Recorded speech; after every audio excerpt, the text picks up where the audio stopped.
আজকে দেখাবো ছোট্ট আমার বাগান, মিনি বাগান। তো কি কি মিনি বাগানে বসানো আছে সেটাই তোমাদেরকে দেখাই। গাঁদা গাছ থেকে শুরু করে লঙ্কা গাছ, কচু গাছ, নয়নতারা, তারপরে আছে নোটে শাক, নানা রকম গাছ পায়। টমেটো গাছও আছে, কুমড়ো গাছ, সব ওইদিকে জঙ্গলে পুরো ঢাকা পড়ে গেছে। আমার সময় হয়ে ওঠে না বলে আমি এইদিকে ভিডিও করছি, তারপরে আবার এইদিকে যাচ্ছি ওইদিকে যাচ্ছি বলে আমার বাগানটা খুব একটা পরিষ্কার করা হয়নি। আজকে আমাদের সময় হয়েছে, তোমাদেরকে তাও ভিডিও করেও দেখাবো, তাহলে এইদিকে পরিষ্কার করাও হয়ে যাবে। আর পরিষ্কার করতে করতে দেখো আমি জঙ্গলে পুরো ঢুকে পড়েছি। আর এই দিকটা অতটা রোদ ছিল না বলে আমি তাই জন্য ওই দিকটা করি। আর ওই দিকটা এত রোদ আমি অনেকটা করতে পারিনি। আর দেখো আমি এমন ঘাসটা ছুঁড়লাম পুরো ফোনের ওপর গিয়ে পড়ে গেল, ফোনটাই আমার পুরো উল্টে গেল দেখতে পেলে।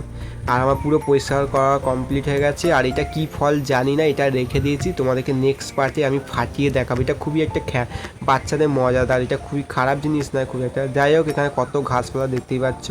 আর আমার ভিডিওটা ভালো লাগলে লাইক করে পাশে থেকো।